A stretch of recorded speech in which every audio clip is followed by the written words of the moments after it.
Welcome to the High Vibration Reset. I'm Ciara Conlon, your host and guide, and my aim with this podcast is to simplify transformation and to help you step into your full potential.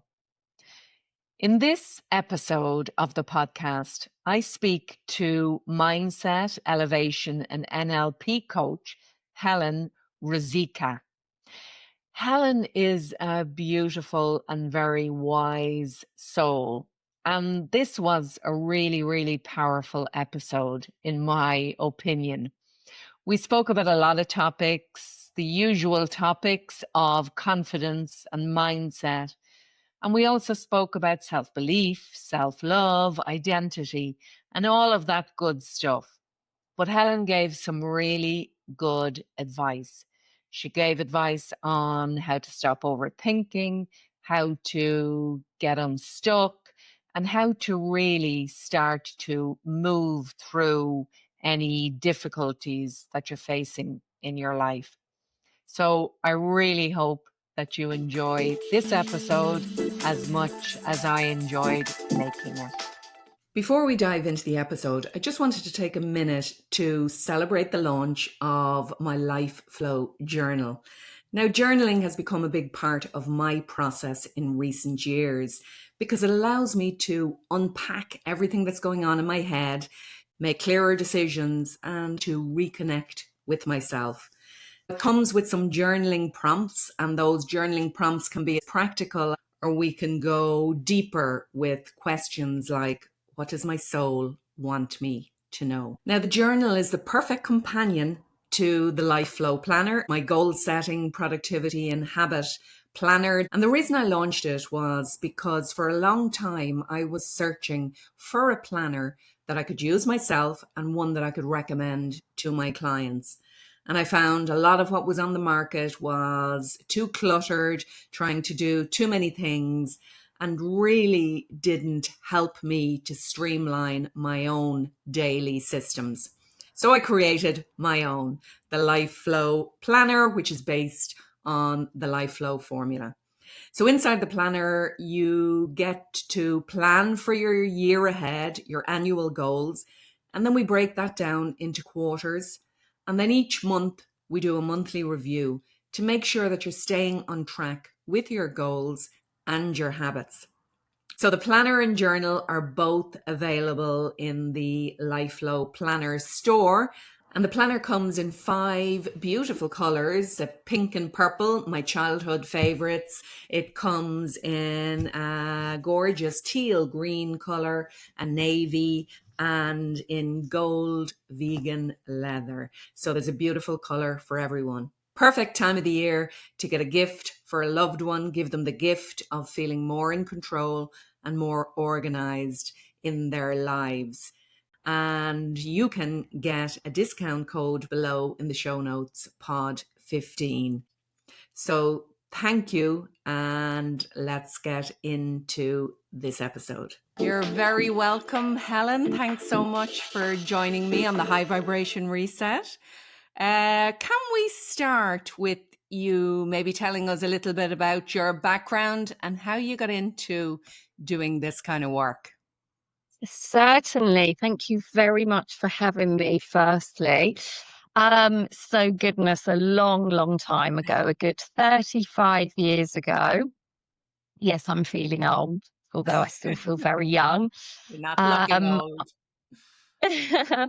I got into the health and fitness industry, which in the UK, 3.5 decades ago, it was a very different industry to what it is now. There were literally only a few hundred clubs in the UK. So a very exciting time to be a part of that industry. And I came into that sector working in sales and marketing, and very quickly got a taste for, wow, I like how you can influence lifestyles through being healthier. So at a young age, that was embedded into me. And I was 22 when I got into the industry, and I fast forward now to 58, and I'm so glad that I've taken care of myself over all of those years, because physical well-being as well as mental well-being is key.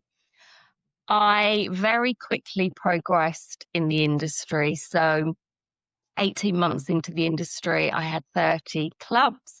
I was responsible for Wow. their sales performance all over the UK. I also then fell into some training and mentoring. I was approached by other health and fitness operators and ended up speaking at many seminars and conferences. So that passion to inspire and help really happened at quite a young age. And it was just a natural progression. It wasn't something you sought out. Natural progression, and I think the higher I climbed in the industry, so I ended up at director level for a private health club group, but I was delivering and mentoring other clubs alongside my director role. And I think through that, I just fell into then kind of one-on-one work, Mhm. bigger, larger training teams, working at, senior level, mentoring other business operators in the industry. So always there to, I'm thinking back now to where I am and thinking, oh, yeah, when you reflect, um, and yeah, before you know it, 3.5 decades have passed. I love that. And it's like life found you rather than you going out and seeking it. It did, yes. And Yeah. I remember kind of being in my probably maybe my early 30s. And the health club group I was involved with, it was a varied age demographic, but there were some older members. So, it felt very old to me at the time. They would be in their 60s. And I always remember thinking how well they looked and how young they seemed in themselves versus someone of the same sort of age that would come in and perhaps be thinking of joining and hadn't exercised or taken care of themselves. I remember thinking then, like, wow, I'm always in this, plugged into this, taking care of myself physically, because when I am 60, which I almost nearly am now, and it's crazy, I want to be the best version of myself. So thinking back, even when I was much younger, I was seeing things that were already influencing me to be where I am now and helping others as I do. Yeah, sure. The other And thing that jumps out as well, I remember being at a conference, and there was a very successful American speaker, and so I was 28 years old, and I can vividly remember she did a visualization with us that took us back to how we felt 10 years ago in our physical Mhm. selves. So I would have been 18, and I was like, yeah, I could jump out of bed with so much energy and ready for the day. And her question to us was, how do you want to feel in 10 years? And obviously, then I would have been 38. But that motto has stayed with me for every decade. And actually, what I use with clients as well to get them to think about um, how you felt a decade ago. What were you doing then to Mm. look after yourself physically, mentally, emotionally? But here's the big question: how do you want to feel in 10 years? Because those decades fly by. They sure do. Well, for anyone who's listening and not watching, you say 10 years ago you would have been 48. You don't even look 48, Helen. So it's definitely Bless something you. I'm going to apply. Oh, thank you. Thank you very much. I feel, yes, even I sometimes have to say, are you really? Are you Yeah. really like late 50s? Because I genuinely feel so well and youthful in myself. Um, and want more of that. Well, that's it. I think I'm probably the fittest I have ever been. I'm 54 and I've gone back to tennis after a long gap because of a hip replacement and other injuries. But I am, yes, I think I'm almost at my fittest that I've And ever that's been. wonderful. You look Yeah, great yeah. as well. Thank you. You This is do. great. We'll just tell Yes. each other how great we are for a little while, No, will we? you do. And I love hearing that, at 54 saying you are probably the fittest you've ever been. I just love that. Yeah, yeah, yeah. But it's interesting when you were describing your career there, you said the higher I climbed. And that's one of the ways you describe yourself in terms of coaching as an elevation coach. So, will you tell us a little bit more about that? Because that's a really interesting, novel way of describing yourself, which Yeah. I like a lot. I think with elevation coaching, it probably is a mix of mindset coaching, life coaching, performance coaching, all coming together.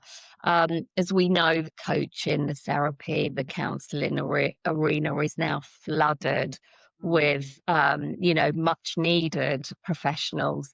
So I just wanted to stand out a little bit more with the elevation coaching. And for me, that's helping someone rise, lift, go higher. It doesn't mean that they have to be wanting to climb the career ladder.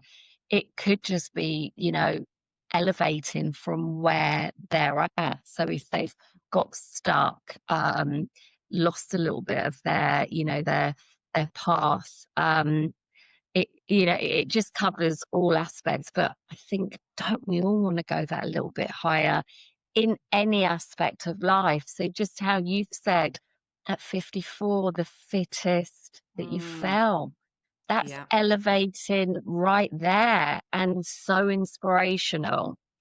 Um, so yeah, I guess, I combine it's a little bit of all the other different aspects of coaching under that elevation, but generally, it's helping someone go higher in life and whatever that looks like for them. And it's believing, I suppose, or helping people believe that it's possible.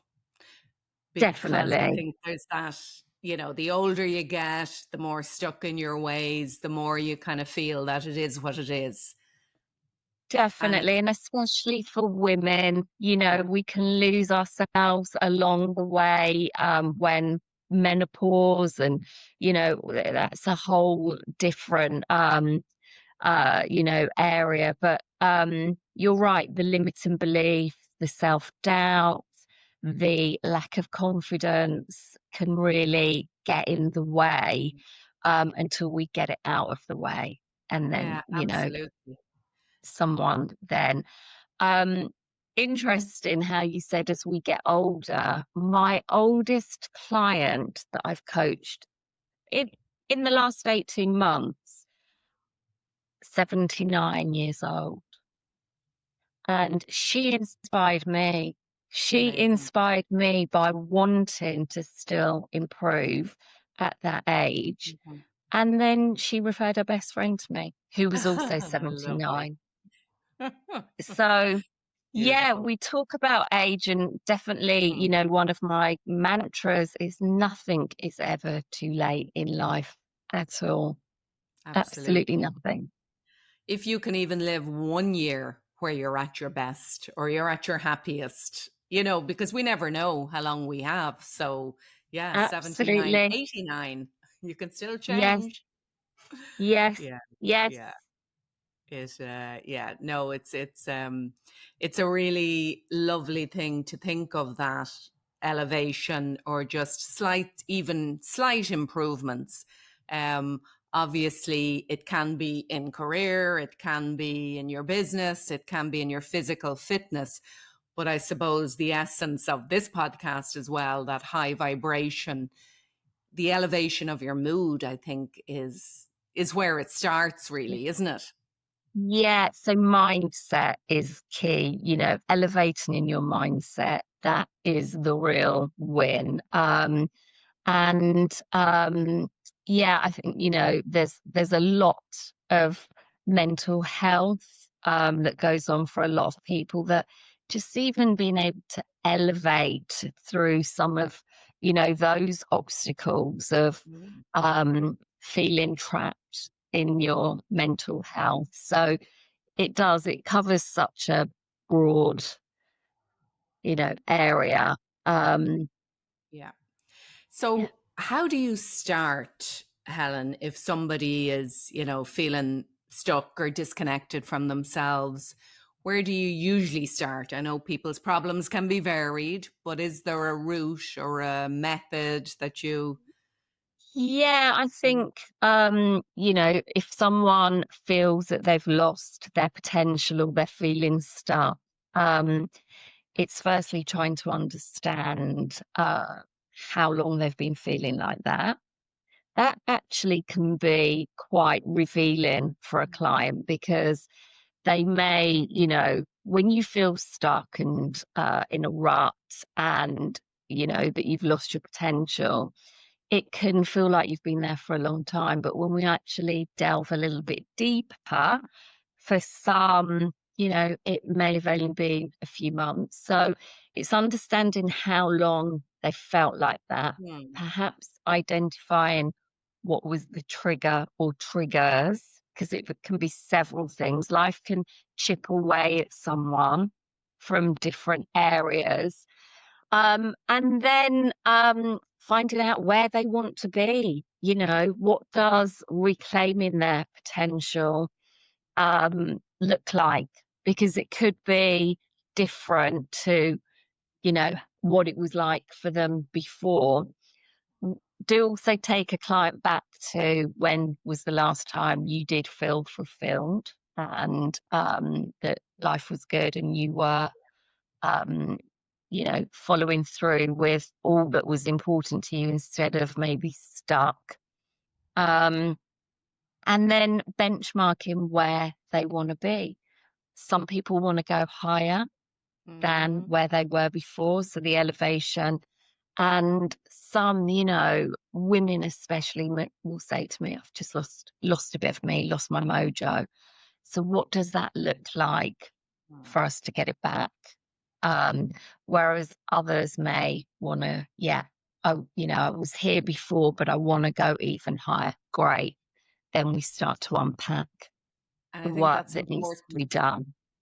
to kind of emphasize. That is, people often think that coaching is that you have to go higher or you have to want something really big.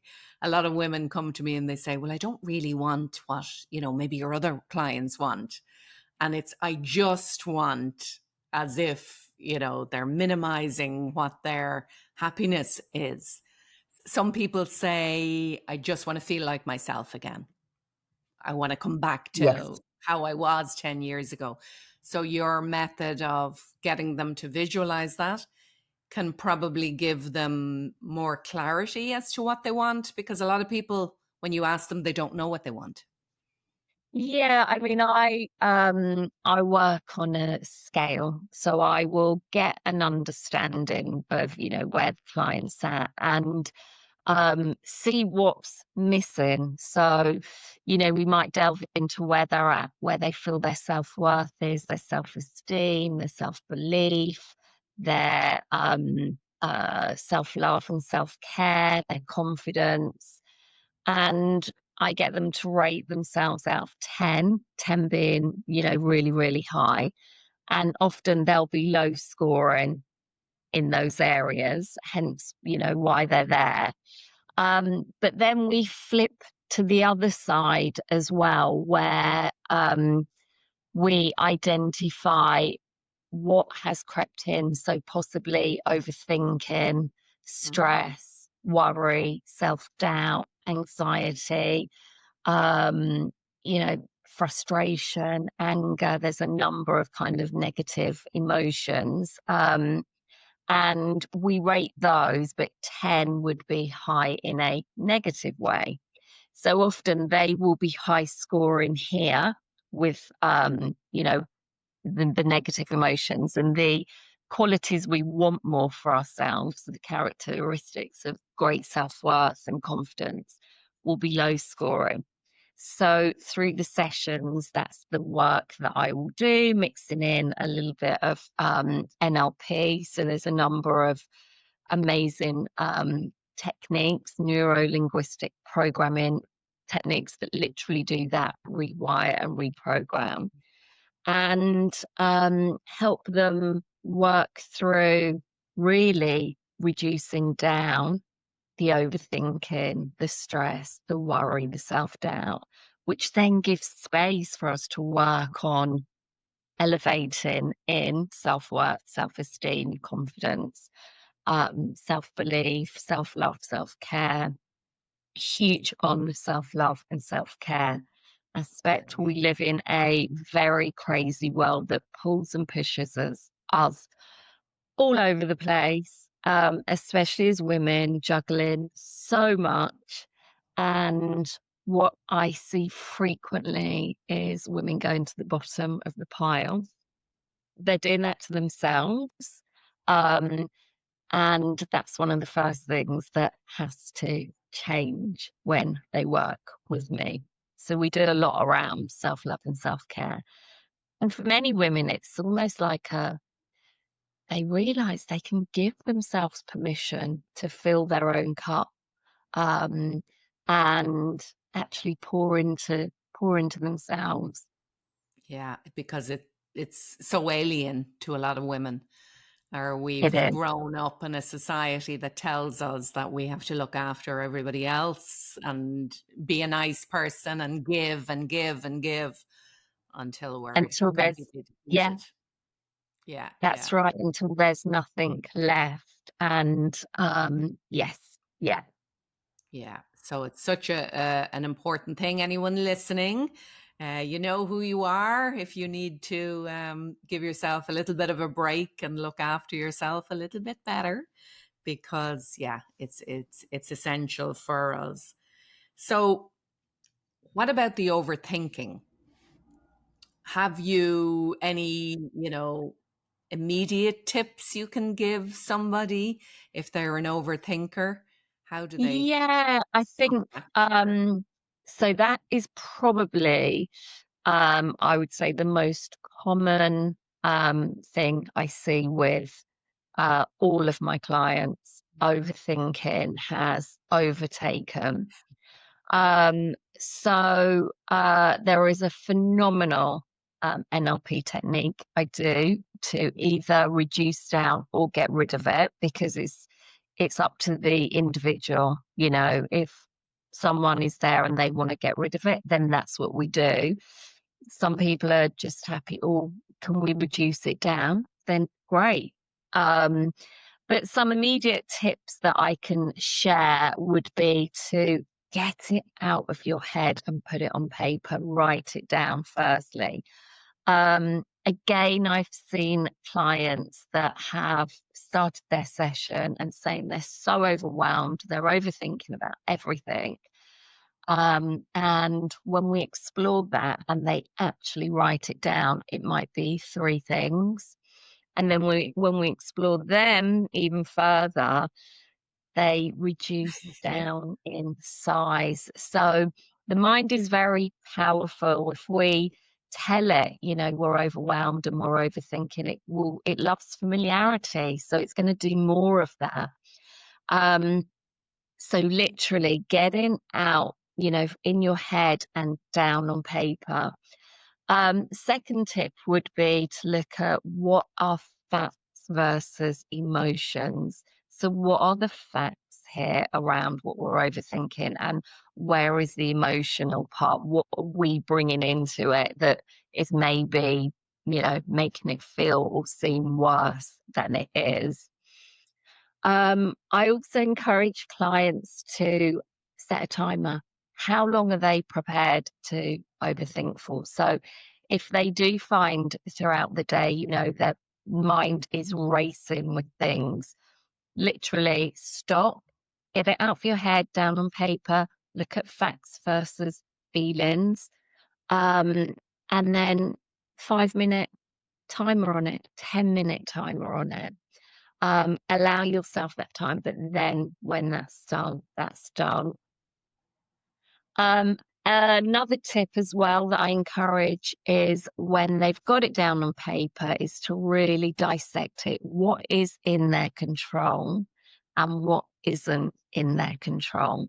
So whatever they're overthinking, what can they control and what's out of their control? And truly what is out of their control is to release that, because nothing is ever going to change that. It's out of their control. And I think just, regularly keeping to following those tips definitely does help. But as I said, you can probably hear I'm a huge advocate and fan of neuro-linguistic programming. It's magic for me. It's truly powerful reprogramming, done in quite a simple way. And with overthinking, I will be using several different techniques. As I said, there is one to reduce down or get rid of completely. And it just helps the client take the control back. Yeah.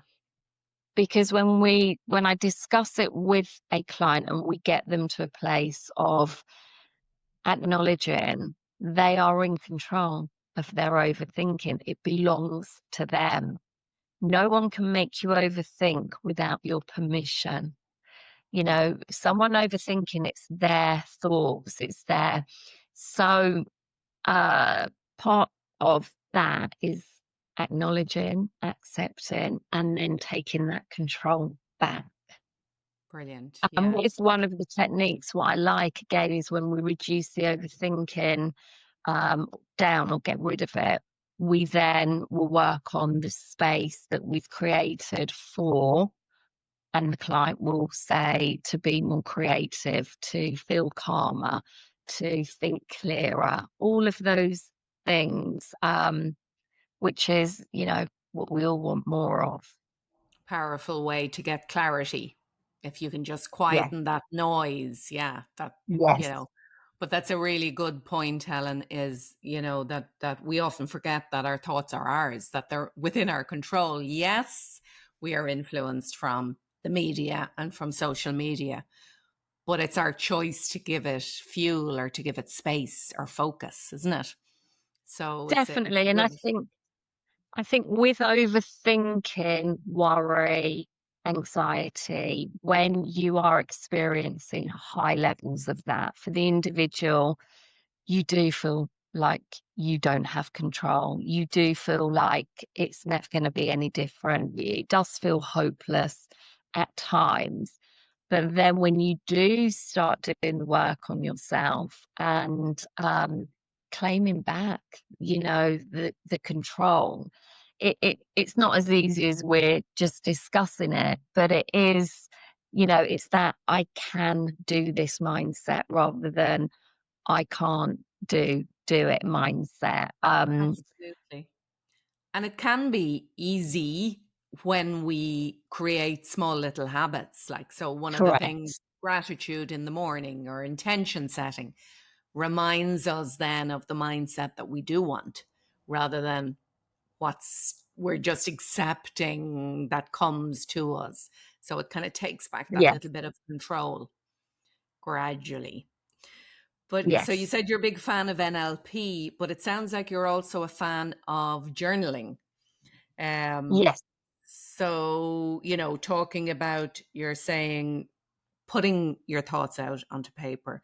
When you're looking at the facts versus the emotions, I presume you're talking about writing lists of. Yes. Yeah. Yeah. And pretty much all of my clients journal, and the ones that elevate quicker are the ones that stick with it. And the ones that fall back, because it can be a, 2 steps forward, 1 step back journey for people, as you well know.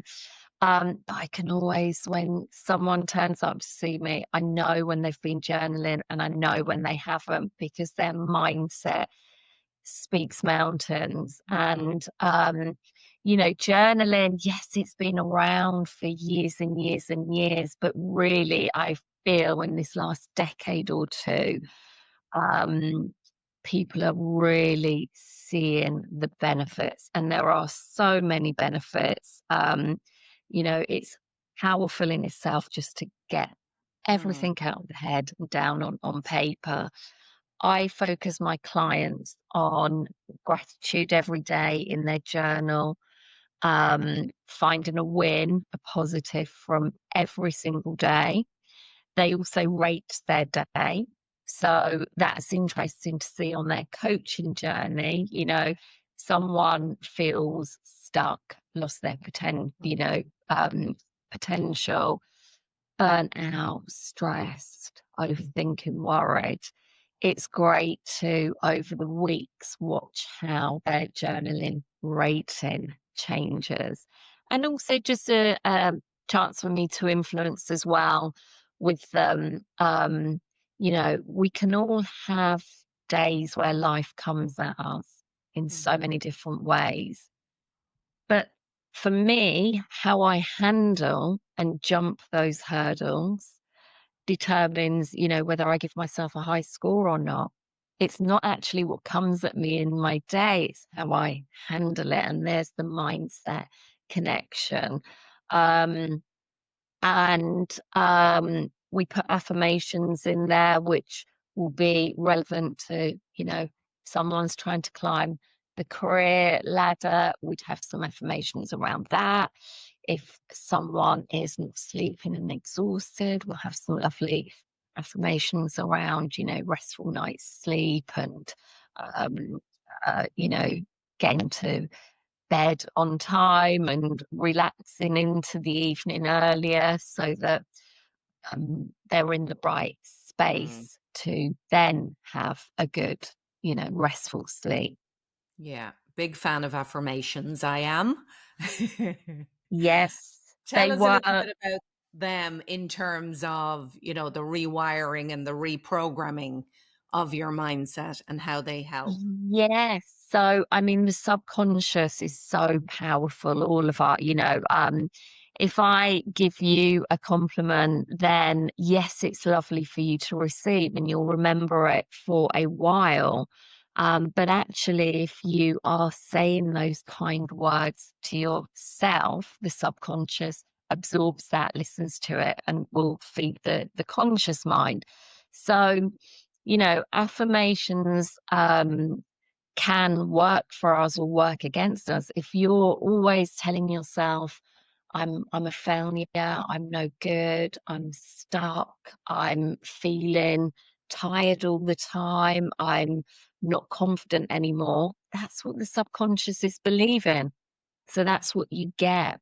So when we turn those around to work for us more positively, and often a affirmation is saying something before it's happened.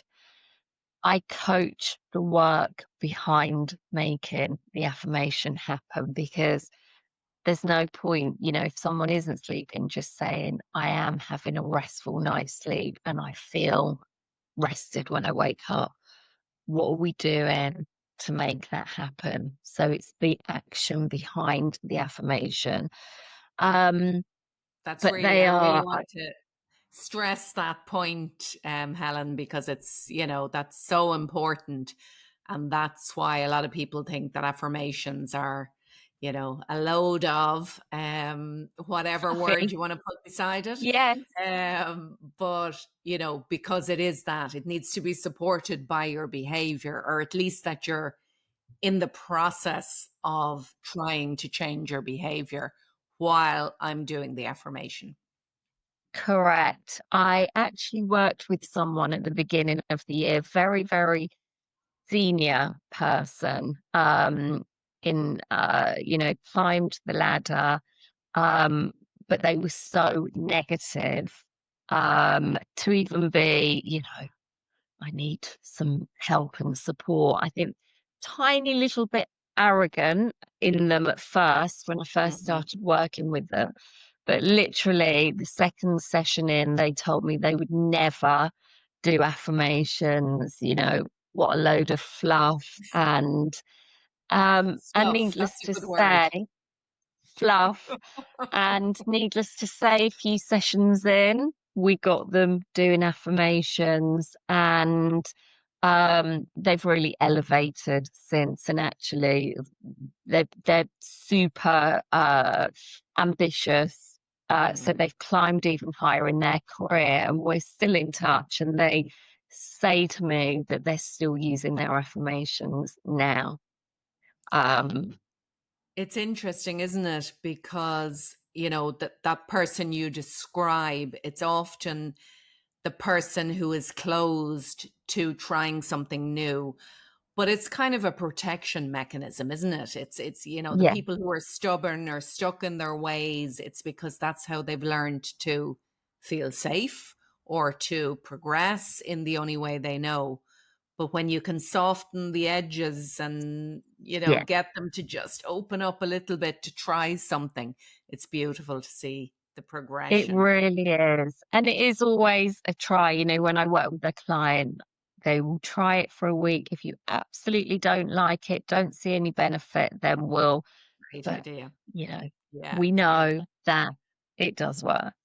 Absolutely. And that's one thing I'm always saying, you know, to watch your language. So many people say, "Oh, I am a procrastinator." Or, you know, "I'm not a morning person." That was one of mine, by the way. I'm just not a morning person. For years and years and years, until I learned to change that thinking. And when I changed Yeah. that, you know, way of thinking, then I opened up to be able to change my actions to become a morning person. Yes, So it's really, anyone listening, really, you know, look at how you're speaking to yourself. What are your that's thoughts? right. Yeah. Yeah. And the words I am, uh, Wayne Dyer was a huge influence for me, and in, like, you know, mindset and motivation. And um you know, many years ago I uh, listened to one of his uh like YouTube motivation talks, and he actually said the words "I am," in his opinion, were the most powerful words in anyone's vocabulary. What you then said after them. So if you said, "I am a procrastinator, I am tired every morning," versus, "I am sleeping really well, I am achieving all that," there's the difference. And vocabulary with NLP is huge, neuro-linguistic programming. So vocabulary and self-talk and our narrative, and we explore that with all my clients. And often, again, it's their choice of vocabulary isn't serving them. Yeah. Yeah. Very, very powerful. So, what other mindset blocks do you see regularly? What are the type of things that keep people Um, up? yeah, definitely lack of confidence, self-doubt, talking themselves out of a situation, fear. Fear comes up a lot. And I always work on the acronym false evidence appearing real. Mhm. And it's interesting when you do that, you know, "Oh, I'm fearful of this, I'm fearful of that." A great example is not that long ago working with a client who had a fear of flying. They'd probably done 20, 25 flights in their lifetime, and nothing has ever happened. You know, fear, false evidence appearing real. So, yeah, and I think people get caught with limiting beliefs. So, literally, what that is, you know, limiting themselves through their narrative, their belief system, and yeah, what they are telling themselves. And in your experience, Helen, do you see things like lack of confidence?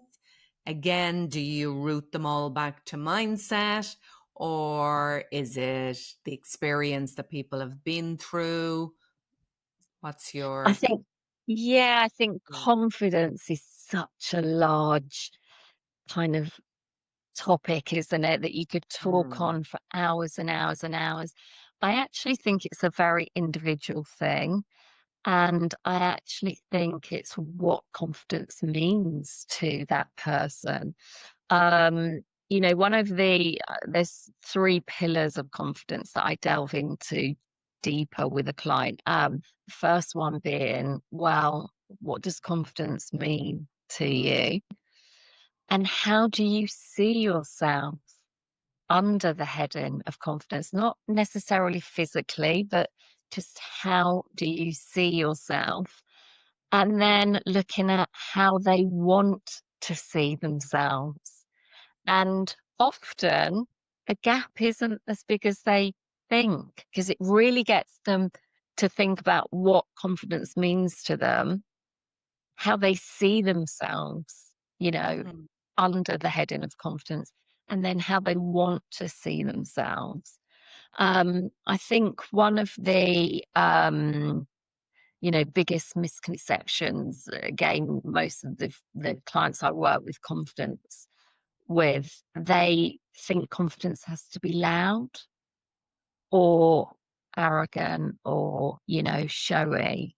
And definitely, that isn't, I think quietly confident is so much more attractive than loudly confident. Um, and just exploring with them that is confidence more where you're just comfortable with Mhm. yourself, with nothing to prove. And then we're kind of changing, the whole perception around it. That's really good because, yeah, as you say, there's an idea of what it means to be confident, and it's usually associated with extroversion, where it doesn't have to be that at all. Yeah. Yeah. And what you find, a client, I'll get them to identify with someone they feel is extremely confident and why they think that. And often it is because that person is kind of louder, more extrovert, doesn't care what they say, no filter. And then identifying with the client, and is that what you want to be like? No, not at all. And then that's quite funny because that's definitely nothing like what they would like to be like. Yeah. Um, The so penny it drops. can, yes, Yeah, yeah. So it's a bit of the identity piece, yeah. understanding who that future self, who they want that future self to be, and then recreating to get there. Would that be right? Yeah, yeah. I know I keep mentioning NLPs, but there's a brilliant NLP technique where I get client to see themselves in a higher version of themselves, and they have a two-way conversation, which is, that's them. Obviously, I steer and direct it. But it's really, really just a magical experience for them because they end up, both versions are them. It's who they want to access more. So that confident version will be there in what is important to them under the heading of confidence. Yeah, yeah. What I often say, it's less about changing who you are and more about taking away the things that have got in the way of who you actually are inside, isn't it? Exactly. Yes. Yeah, Yeah. yeah. So it sounds like a lot of the work you do, it is that piece of kind of getting back to the person that you always were, or yeah, and just removing all of the blocks and the noise and the That's it. overthinking. Yeah. Exactly. Yeah. Reducing those right down. And then everything that they want to be more of, confident, self love, self care, self esteem, is allowed the space to, you know, Yeah. come back and Yeah. be more Yeah. present. How important do you think physical well-being is in order to facilitate these changes we've been talking about? Greatly. Yeah. Again, there's not one client that I don't talk to in any session where it will not involve, taking care of the physical and the mental. They go together. I think, again, from being in the health and wellbeing sector for 3.5 decades, certainly the first, 2 decades of those, physical well-being definitely was made more important than mental mindset well-being. And I feel it's only been in the last decade or two that the importance of taking care of both is key. So I think, that brain body chemistry, when physically you are well, you feel stronger when your body's nourished, when you're rested, when you're taking care of the physical, we are then able in our mental and mindset, it's clearer, we feel stronger, we can be more focused, we feel more energized. So there is a huge connection, I believe. And again, when we've sort of fallen off track, got stuck, lost ourselves, often we have stopped taking care of our physical well-being. Yeah. So yeah. So do you think that's the place to focus first?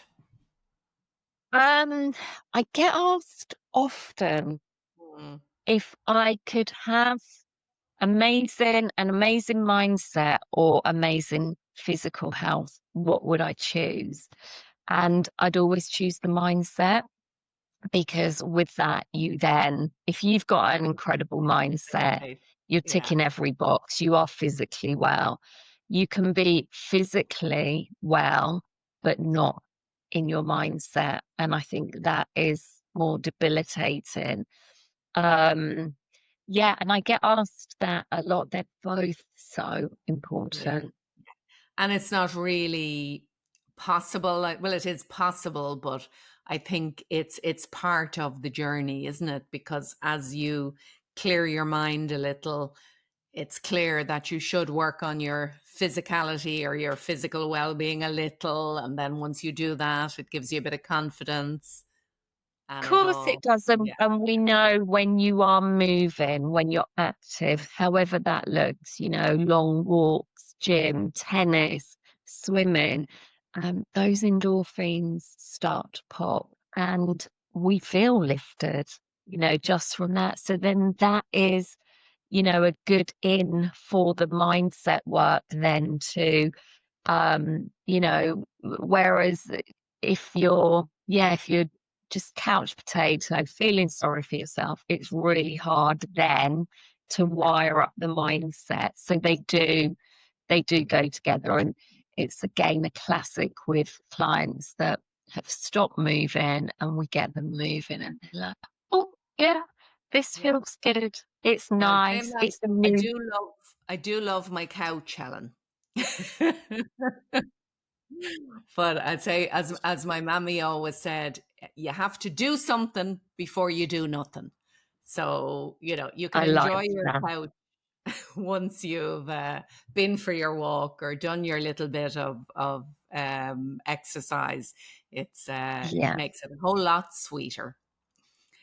I think where I've just been in that arena for so many years, I can't exercise. It's just not part of my DNA, because I feel so good for taking care of myself. And then that helps the mindset. Definitely. And it doesn't have to be the gym or anything, it really does start with getting outside and It does. going for a little walk, and little by little it gets easier. What about the word willpower? Yeah, willpower isn't a term I use in my coaching, but I do use discipline a lot. and we do a little coaching technique around discipline. So, I mean, we're talking about moving and exercising, and if someone isn't active, then it is discipline that they need. So I'm more of a fan of the word discipline. I think it's a bit sexier, you know, if you say, oh, I you've would got to have never have willpower described it. or Never have discipline. described. Yes, sorry. I was Yeah, gonna. I always think if you look at a disciplined person, it's sexy as hell. I think just discipline to have that quality, and it's available to all of us. Yeah. That characteristic is, you know, because we know discipline gets results, we get things done, whatever that looks like. And I feel behind discipline is your motivation, and behind both of them is consistency. So people always say to me, how are you so disciplined to exercise 4 times a week and you walk 7 days a week? And it's consistency, because I do it all the time. And from doing it all the time, it feeds my motivation because I feel good, I feel healthy, I feel well, which is important to me. And the motivation then locks in the discipline, and they just keep going round and round. But it's consistency. When we are consistent with anything, we will get a result. It feeds the motivation, and then the discipline locks in, and it's win, win, win. So And I guess discipline is similar to willpower. I just think it's a sexier term. it definitely. Well, now I'm seeing it very differently because, yeah, discipline would have been a word that I did not like at all, and never heard it described as sexy. But definitely, when you say it like that, that actually, when you look at a disciplined person who has achieved their goals, yeah, that's something I want. But yeah, Yeah, and you use the word consistent, and that would be the word that would feel better for me, being consistent. But that's, I suppose, the interesting thing, that consistency, there is a need at the beginning to, and maybe you describe it as willpower, maybe it's discipline, to persist. But once yeah, somebody like you, who has no problem going to the gym 4 days a week, or, walking every day, that's because it's now a habit. It's automated. correct. Yes. Yeah. And I mean, we're talking about exercise with discipline, and that's a big, but just being disciplined to journal every day, being disciplined to, prep your food to eat healthier Monday to Friday, to be disciplined to, say your affirmations every morning.